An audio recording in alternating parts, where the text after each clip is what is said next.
Hello. आज के इस एक्सप्लेनर में हम दुनिया की सबसे कॉम्प्लेक्स, सबसे एडवांस मशीन की बात करने वाले हैं। कोई सुपर कंप्यूटर या फॉर्मूला 1 कार नहीं, बल्कि हमारा अपना शरीर। जी हाँ, ह्यूमन बॉडी। एक ऐसी अल्टीमेट बायोलॉजिकल मशीन जिसके सामने बड़ी बड़ी टेक्नोलॉजी भी फेल है। तो चलिए आज इस कमाल की मशीन के सीक्रेट्स डिकोड करते हैं और देखते हैं कि आखिर काम कैसे करती है। जरा इस नंबर को देखिए, 37 ट्रिलियन यानी 37 लाख करोड़। दिमाग चकरा गया ना? असल में ये हमारे शरीर में मौजूद सेल्स यानी कोशिकाओं का एक एस्टिमेट है। अब सोचिए, इतनी सारी अलग अलग सेल्स एक साथ एकदम परफेक्ट सिंक में काम कर रही हैं, सिर्फ एक इंसान को जिंदा रखने के लिए। सीरियसली, ये किसी चमत्कार से कम नहीं है। तो आज के इस विश्लेषण का रोड मैप कुछ ऐसा रहेगा। सबसे पहले हम देखेंगे बेसिक बिल्डिंग ब्लॉक्स, उसके बाद मार्वल्स ऑफ ह्यूमन एनाटॉमी, फिर बात करेंगे एसेंशियल फ्यूल एंड विटामिन्स की, और आखिर में समझेंगे इनविजिबल इन्वेडर्स एंड डिफेंसेस को। चलिए शुरू करते हैं हमारे पहले हिस्से से, बेसिक बिल्डिंग ब्लॉक्स। भाई, किसी भी शानदार मशीन को बनाने के लिए एक सॉलिड ब्लूप्रिंट और मजबूत पुर्जों की जरूरत तो होती ही है ना? हमारी बायोलॉजिकल फाउंडेशन की शुरुआत भी इन्हीं बुनियादी चीजों से होती है। अगर हम अपने यानी इंसानों के ब्लूप्रिंट को पौधों से कंपेयर करें तो एक बड़ा दिलचस्प फर्क दिखता है। ग्रेगर मेंडल के सिद्धांतों को याद करें तो हमारे ह्यूमन ब्लूप्रिंट में 46 क्रोमोसोम्स और करीब 97 अरब जीन्स होते हैं। वहीं दूसरी तरफ पौधों का सिस्टम बिल्कुल अलग है। उनमें क्लोरोप्लास्ट से फोटोसिंथेसिस होता है, जाइलम पानी ट्रांसपोर्ट करता है और फ्लोएम खाने को। मतलब दोनों ही सिस्टम्स अपने आप में एकदम मास्टरपीस है। अब सवाल यह है कि इस पूरी मशीन को चलने की पावर आखिर कहां से मिलती है? जवाब है माइटोकॉन्ड्रिया। इससे सेल का पावर हाउस भी कहते हैं।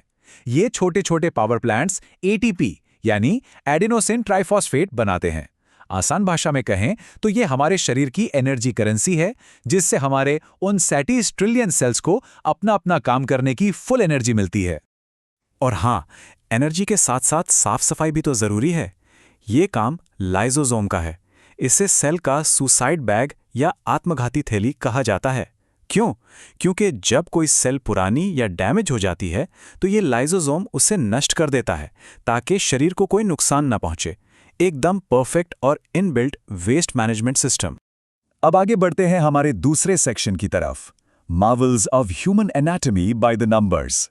चलिए इस मशीन के कुछ ऐसे कमाल के आंकड़े देखते हैं जो वाकई होश उड़ा देने वाले हैं। सबसे पहले हमारे शारीरिक ढांचे को ही देख लीजिए। ये पूरी तरह से 206 हड्डियों पर टिका है। एक नॉर्मल अडल्ट के शरीर में करीब 5 से 6 लीटर खून होता है। और हाँ, जिसे हम छोटी आंत कहते हैं ना, उसकी असली लंबाई करीब 22 फीट होती है। इमेजिन करके देखिए, इतनी लंबी चीज हमारे शरीर के एक छोटे से हिस्से में कितनी परफेक्शन के साथ फिट की गई है। 120/80, ये नंबर तो आपने सुना ही होगा। ये हमारे कार्डियोवैस्कुलर इंजन का नॉर्मल ब्लड प्रेशर है। इस प्रेशर को मेंटेन करने के लिए हमारा दिल हर दिन लगभग 1 लाख बार धड़कता है। बिना रुके, बिना थके, जिंदगी भर शरीर के हर कोने तक खून पहुंचाता है। ऐसी रिलायबिलिटी आपको दुनिया के किसी और मशीन में शायद ही मिले। और इस पूरी मशीन का कंट्रोल रूम यानी हमारा दिमाग, उसका वजन भी बड़ा इंटरेस्टिंग है। फीमेल्स में ब्रेन का एवरेज वेट लगभग 1250 ग्राम होता है, जबकि मेल्स में ये औसतन 1380 ग्राम होता है। हाँ, वजन में थोड़ा सा फर्क जरूर है, लेकिन यकीन मानिए इन दोनों ही ब्रेन्स की प्रोसेसिंग पावर के सामने दुनिया के सबसे फास्ट सुपर कंप्यूटर्स भी पानी भरते हैं। तो अब आते हैं तीसरे हिस्से पर, एसेंशियल फ्यूल एंड विटामिन्स। हमारी इस मशीन का कोर टेम्परेचर हमेशा 37 डिग्री सेल्सियस रहना चाहिए, और इसे मेंटेन करने के लिए हमें चाहिए एकदम टॉप क्वालिटी का फ्यूल। खाने से हमें जो विटामिन्स मिलते हैं ना, वो इस इंजन के लिए बहुत क्रूशियल हैं। आंखों की रोशनी और इम्यूनिटी बढ़ानी हो तो विटामिन ए चाहिए। फुल एनर्जी और हेल्दी नर्वस सिस्टम के लिए विटामिन बी कॉम्प्लेक्स, और ग्लोइंग स्किन या कोलाजन के लिए विटामिन सी। हर एक विटामिन का अपना एक खास रोल है इस मशीन को स्मूथ रखने में। लेकिन अगर इस फ्यूल में गड़बड़ हो जाए तो प्रॉब्लम्स शुरू हो जाती हैं। जैसे खट्टे फलों से मिलने वाले विटामिन सी की कमी हो जाए तो मसूड़ों से खून आने लगता है, जिसे स्कर्वी कहते हैं। और अगर धूप से मिलने वाला विटामिन डी कम हो जाए तो बच्चों में रिकेट्स नाम की बीमारी हो सकती है। तो कुल मिलाकर सही फ्यूल, नहीं तो मशीन सही से नहीं चलेगी। चलिए अब बात करते हैं हमारे आखिरी सेक्शन की, इनविजिबल इन्वेडर्स एंड डिफेंसेस। हमारा शरीर सिर्फ अंदर से शांति से काम नहीं कर रहा है, बल्कि बाहर से आने वाले ऐसे दुश्मनों से भी लड़ रहा है जिन्हें हम खुली आंखों से देख तक नहीं सकते। यहां एक बहुत जरूरी फैक्ट क्लियर करना चाहूंगा। वायरस और बैक्टीरिया, ये दोनों एकदम अलग चीजें हैं। वायरस में अपनी कोई सेल नहीं होती, वो हमारे सेल्स के अंदर घुसकर जिंदा रहते हैं, इसीलिए इन पर एंटीबायोटिक दवाओं का कोई असर नहीं होता। लेकिन बैक्टीरिया सिंगल सेल वाले जीव होते हैं, और अगर इनसे कोई इन्फेक्शन हो जाए तो वहाँ एंटीबायोटिक्स बिल्कुल बढ़िया काम करते हैं। अब वायरस से होने वाली बीमारियों की बात करें तो डेंगू, रेबीज, पोलियो, कोविड-19, HIV एड्स और इन्फ्लुएंजा, क्योंकि ये वायरस हमारे ही सेल्स के सहारे जी रहे होते हैं, इनका इलाज बड़ा मुश्किल हो जाता है।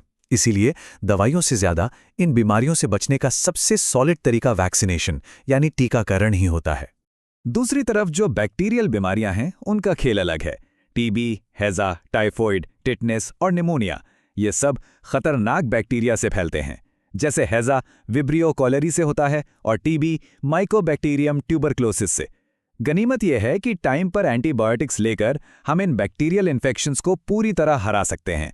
इन सारे हमलावरों को मुंह तोड़ जवाब देने के लिए हमारे पास एक जबरदस्त ब्लड डिफेंस सिस्टम है। इसमें व्हाइट ब्लड सेल्स यानी WBCs हमारी आर्मी हैं जो सीधे इन्फेक्शन से लड़ती हैं। रेड ब्लड सेल्स यानी RBCs पूरे 120 दिनों तक जिंदा रहकर हमारे हर अंग तक ऑक्सीजन पहुंचाती हैं। और जब भी चोट लगती है तो प्लेटलेट्स खून का थक्का जमाकर खून को बहने से रोकते हैं। ये तीनों मिलकर हमारी मशीन को सेफ गार्ड करते हैं। तो इस मजेदार एक्सप्लेनर के आखिर में बस एक ही ख्याल आता है। सोचिए, 37 ट्रिलियन सेल्स, अरबों जेनेटिक कोड्स और 2400 घंटे चलने वाली माइक्रोस्कोपिक जंग। ये ह्यूमन मशीन अपने अंदर और न जाने कितने गहरे सीक्रेट छिपाए हुए हैं। साइंस ने बहुत कुछ ढूंढ निकाला है, लेकिन पिक्चर अभी बाकी है। उम्मीद है इस विश्लेषण से इस अल्टीमेट मशीन को समझने का एक नया नजरिया मिला होगा।